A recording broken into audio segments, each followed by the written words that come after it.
então não tem problema, a gente faz sem o... Tem o Wi-Fi aqui? Não, deve ter baixado, agora está instalando, então deixa, não tem problema. Bem, eu vou falar sobre animagogia.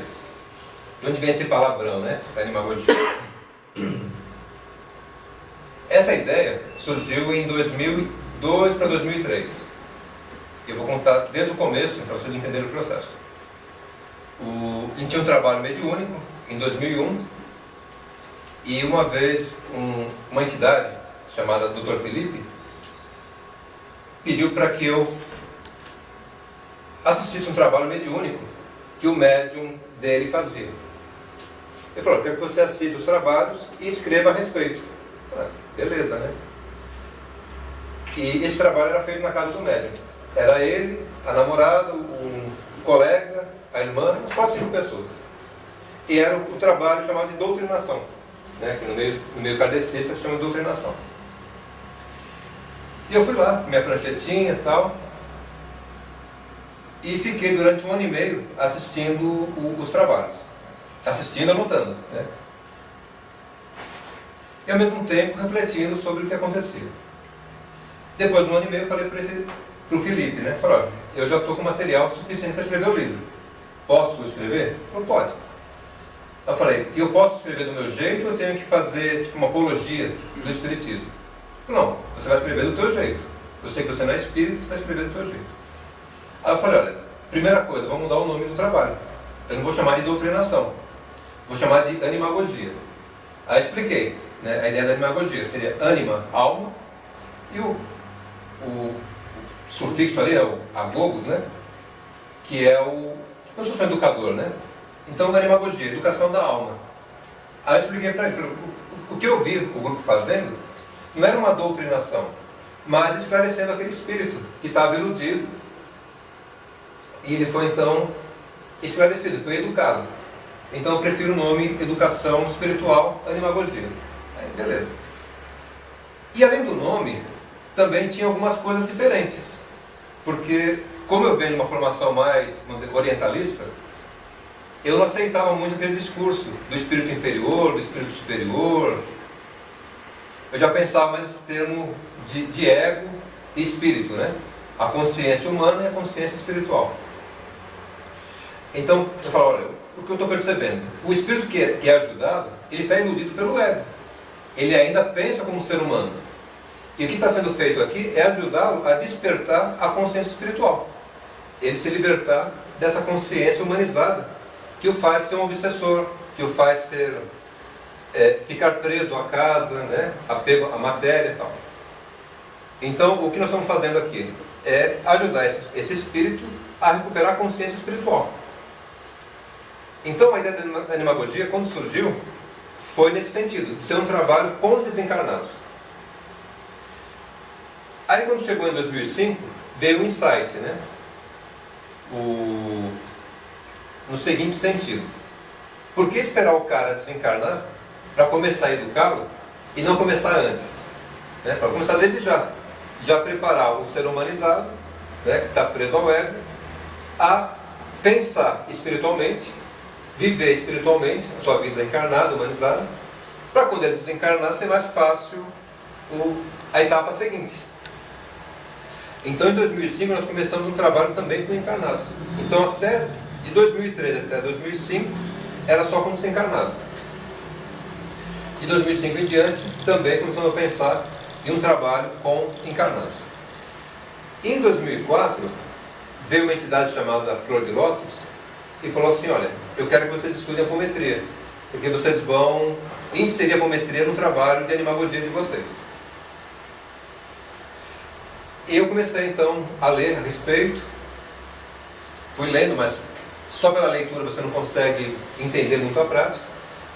Aí nós chamamos em 2005 um rapaz de Porto Alegre, o Gelson, para dar uma oficina para a gente. Aí ele veio, tinha na época uns 6 ou 7 médiums, esse grupo fez a oficina com ele e começamos a trabalhar com a apometria.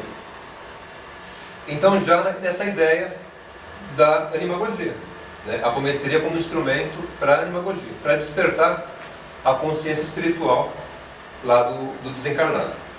Então vou dar um exemplo para vocês pegarem um pouquinho a prática. Teve um trabalho, foi nessa época, 2005, 2006, estava tendo muito conflito entre polícia e bandidos aqui no estado de São Paulo. E teve um policial que foi morto. Aí a gente abriu o trabalho, esse policial se manifestou. Ele estava na casa dele e ele estava em sofrimento, porque ele achava que ele tinha que cuidar dos filhos. Então ele falava, né? Eu sei que eu estou morto, mas eu tenho que cuidar dos meus filhos. Ele falou assim, eu desencarnei antes da hora, eu tenho que cuidar deles, são muito pequenos. Aí eu estava conduzindo o trabalho, né? Falei, olha, provavelmente você escolheu a tua encarnação. Você fez uma escolha, junto com esses que são hoje teu filho, vocês se reuniram em algum momento e planejaram essa encarnação. Falei, então eu vou dar um comando para você se lembrar desse momento. Aí a gente deu os pulsos e ele começou a se lembrar. Ele falou mais ou menos assim, né? Pai, me perdoa minha falta de fé. Aí ele contou, né? Falou assim, esses espíritos que vieram como meus filhos, eles tinham que passar pela prova de ficarem órfãos, da orfandade. Então, eu vim primeiro para ser o pai deles e tive que desencarnar na hora certa para começar a prova deles. Então, o que aconteceu? A hora que ele pensou como um ser espiritual, acabou o sofrimento. Né? Ele estava pegado à casa, pegado aos filhos, porque ele pensava que ele era pai e os outros eram filhos. A hora que ele se viu como um ser espiritual e os filhos também como seres espirituais que escolheram uma encarnação, o sofrimento acabou. Isso é aquela questão que a gente estava comentando. A questão não se resume só na equação do obsessor, né? É trazer também esse conjunto familiar que está sendo obsidiado pela presença dele lá na casa e fazer esse reajuste. É esse reajuste kármico que ele está dizendo, quer dizer, essa compreensão, o despertar dessa consciência, tanto deste quanto desse grupo encarnado. E aí a coisa se desenrola e segue adiante. Exato. E aí assim, você consegue acabar com obsessões em pouco tempo, né? Porque o obsessor que é um espírito ridículo. Então ele se sente prejudicado, ele se sente enganado, se sente roubado, traído, etc. E tal. Quando ele consegue compreender que ele é um ser espiritual vivenciando uma experiência humana, é como se ele despertasse de um sonho. Como nós. Você está dormindo, tendo um pesadelo. Você está lá desesperado no pesadelo. A hora que você acorda, ufa, ainda bem que era só um pesadelo. É algo parecido com o espírito. Ele está tão preso naquela humanização dele, que ele viveu, que ele não consegue pensar como espírito. A hora que vem se despertar espiritual, é como se acordasse de um sonho. E aí ele compreende o processo, ele lembra da escolha das provas e aceita com mais facilidade a classe. As dificuldades. Aceita aquela encarnação, aquela experiência. Então a gente começou, a partir de 2005, a criar um corpo teórico, né, para poder entender essa animagogia, esse despertar espiritual. Então eu ia trazer para vocês dois quadrinhos, vai ficar para outro momento, eu vou ter que explicar para vocês sem ser... Só se fizer um quadrinho aqui. Tem como tirar a luz? Deixa carregando, a gente coloca aqui no quadrinho. Já ia apagar a luz aqui. Gostei, hein? Show. Aqui.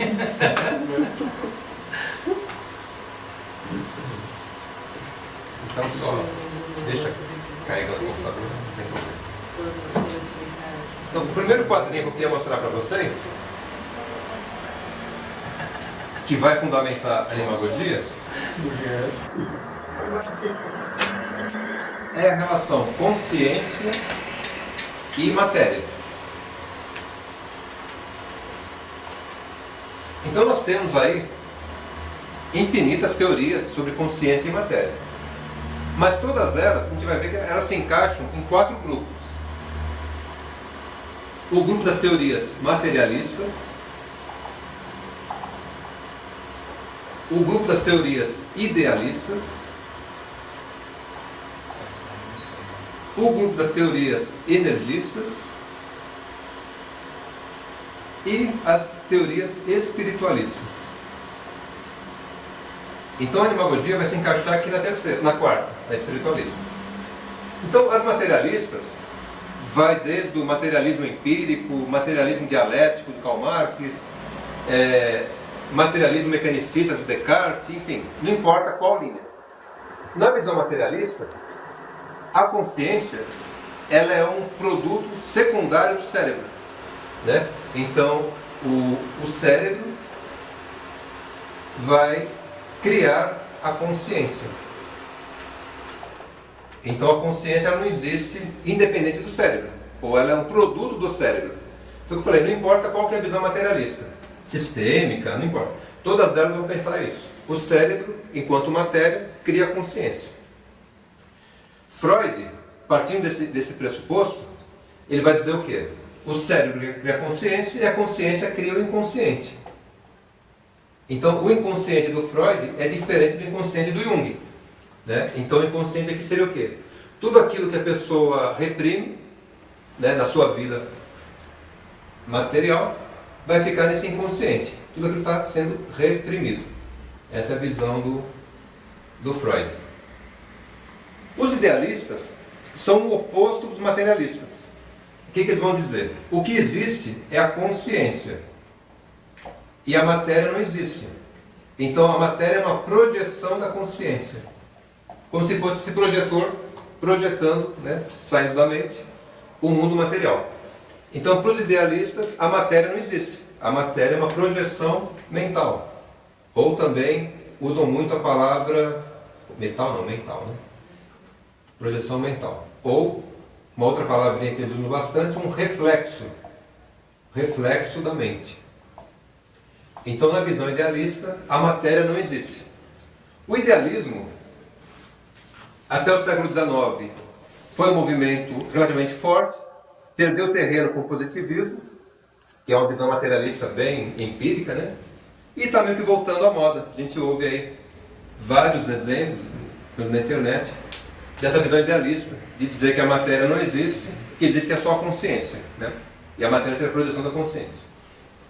Então aqui você tem aquela questão, o ovo e a galinha, né? Quem veio primeiro? O ovo, a galinha? Então quem veio primeiro? A matéria, a consciência? Para o materialista, quem vem primeiro é a matéria. Para o idealista, quem vem primeiro é a consciência. Aí no século XX começou a surgir o energismo. Eles vão falar o seguinte: não, nem a matéria veio antes, nem a consciência veio antes. O que veio antes foi a energia. Então existe lá um campo energético, eles vão chamar de vazio quântico, e desse vazio quântico vai surgir ao mesmo tempo a matéria e vai surgir a consciência. Essa matéria se desenvolve, se degrada e volta para esse vazio quântico. E essa consciência também volta para cá. Então, o energismo é o materialismo mais sofisticado. É o materialismo racionalista. Porque não existe vida após a morte. Né? Essa consciência surge desse vazio e volta para cá. Não necessariamente é como é que fala? Uma sequência, né? Uma continuidade. Volta para esse vazio e surge uma outra consciência. Já o espiritualista, aí não importa se é católico, evangélico, espírita, umbandista, hinduísta, vai pensar o quê? Existe a consciência do espírito, e existe a matéria. Então é uma visão dualista. O pensamento espiritualista ele é dualista. As duas coisas existem. Só que a consciência ela é mais importante que a matéria.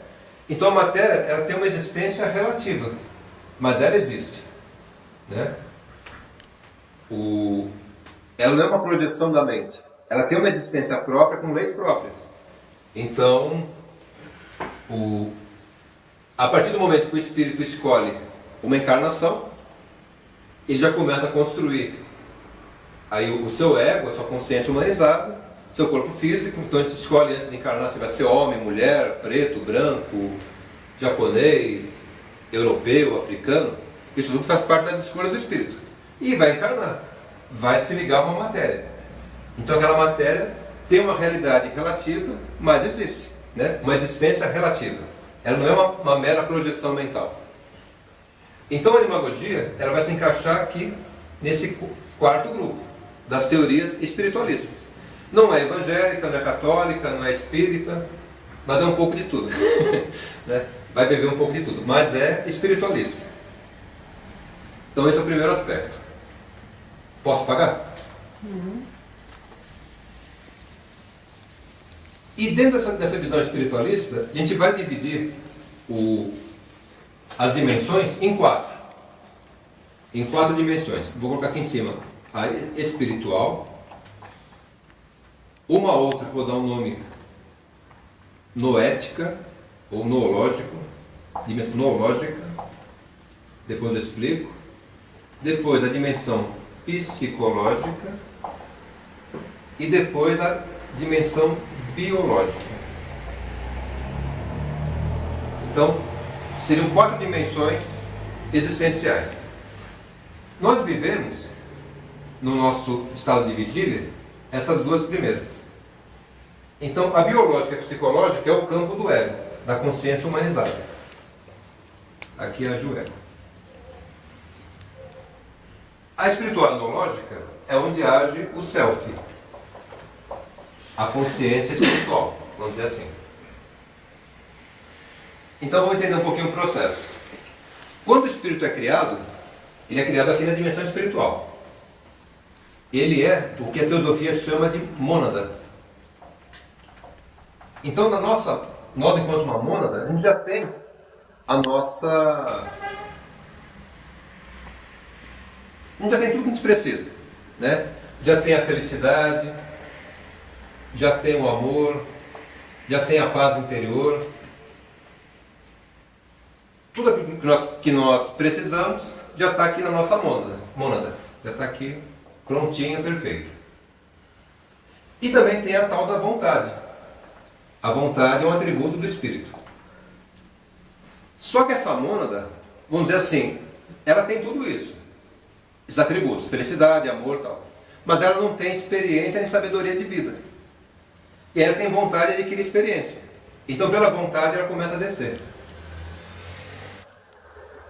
Ela desce para o plano noológico, que é vamos dizer assim, na psicologia de Jung, o campo do inconsciente coletivo.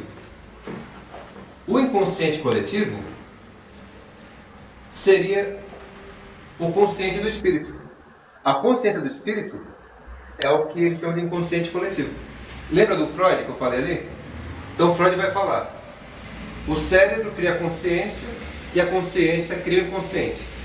Aqui é o contrário, o inconsciente já existia, né? Então o que o Jung vai falar? O inconsciente coletivo é uma grande sombra e a consciência é essa pequena luz. Só que você tem que fazer o quê? Integrar essa sombra nessa luz. Porque o inconsciente tem toda a nossa bagagem espiritual. Vamos dizer que teve 500 encarnações. Teve muito mais. Já tivesse 500 encarnações. Elas estão todas registradas aqui, no nosso inconsciente coletivo.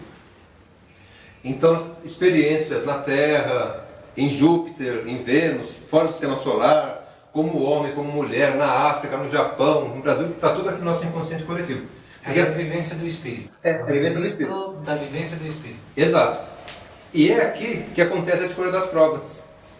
Então, nessa dimensão noológica, que a gente escolhe uma nova encarnação. Então, aquele exemplo que eu dei do policial, foi aqui que ele escolheu. Então, ele, junto com os outros dois, que eram para ser filhos dele, escolheram. Bem, nós vamos encarnar, eu vou ser o pai de vocês, vou ser policial militar. Deu certo? Opa, a gente pode já colocar a imagem. Não, só acabar aqui, depois a gente conta. Então, aqui é feita as escolhas. Nesse noológico, a gente pensar em termos de teosofia, é o que eles chamam do mental superior, ou corpo causal, que é o da causa, né? O das escolhas. Aqui acontecem as escolhas. Então, quando você escolhe tua próxima encarnação, beleza, você desce mais um nível, o psicológico, que seria o mental inferior e o astral junto, né? O que na teosofia eles chamam de astral e mental inferior, o psicológico pega os dois. Aqui então, você já vai ter a tua consciência humanizada. que é o ego. Então você vai ser